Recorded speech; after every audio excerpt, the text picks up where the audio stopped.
Hi friends, ఎలా ఉన్నారు? బాగున్నారా? ఈరోజు నేను దుబాయ్ చాక్లెట్ కునాఫా ఈ ట్రెండింగ్లో ఉంది కదా. ఇది ఎన్ని రోజుల నుంచి చేద్దాం అనుకుంటే వీలు కాలేదు, ఇప్పుడు చేశాను. ముందుగా డబుల్ బాయిలింగ్ పద్ధతి ప్రకారం చాక్లెట్ని మెల్ట్ చేసుకోవాలి. తర్వాత ఒక సైడ్ పెనం పెట్టుకొని దానిలో ఒక 1 స్పూన్ నెయ్యి వేసానండి. వేసి ఈ సన్న సేమియా ఉంటుంది కదండి, దాన్ని మంచిగా వేయించుకోవాలి. సన్నని మంట మీద లైట్ బ్రౌన్ కలర్ వచ్చేటట్టు చూసుకొని వేయించుకోవాలండి.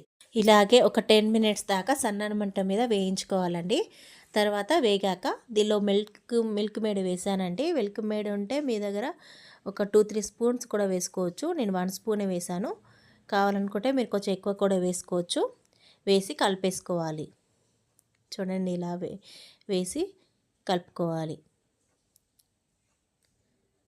ఇలా 5 మినిట్స్ కలుపుకున్నాక తీసి పక్కన పెట్టుకోవాలి. తర్వాత నేను పిస్తా తీసుకున్నానండి. పిస్తాలోకి నేను కొంచెం షుగర్ వేసి పిస్తా కూడా వేసి మిక్స్ పట్టుకున్నాను. ఎందుకంటే నేను మిల్క్ మేడ్ ఒకటే స్పూన్ వేసాను కదా అండి, అందుకే నేను షుగర్ వేసుకున్నాను.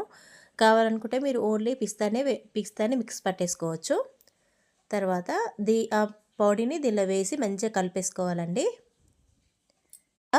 చాక్లెట్ని ఇలా డబుల్ బాయిలింగ్ పద్ధతి ప్రకారం ఇలా బాయిలింగ్ చేసుకోవాలండి. లిక్విడ్ లాగా కావాలి చాక్లెట్ అనేది. అయిన తర్వాత ఇలా చాక్లెట్ మౌలు ఉంటాయి కదండి, దానిలో 1 స్పూన్ వేసుకున్నాను.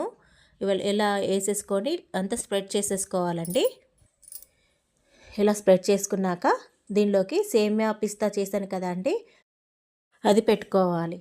ఇదంతా పెట్టుకున్న తర్వాత దానిపై నుంచి ఇంకొక లేయర్ చాక్లెట్ లిక్విడ్ వేసేసుకోవాలి.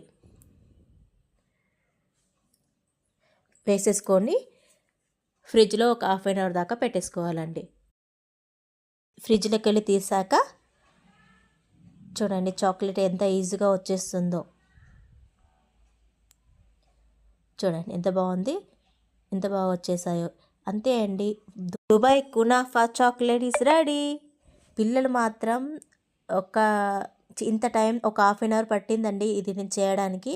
కానీ మాత్రం పిల్లలు మాత్రం 5 మినిట్స్లో కథం చేసేసారు. అంత ఇష్టంగా తిన్నారు. మీకు కూడా ఈ చాక్లెట్ నచ్చినట్లయితే ప్లీజ్ సబ్స్క్రైబ్ మై ఛానల్.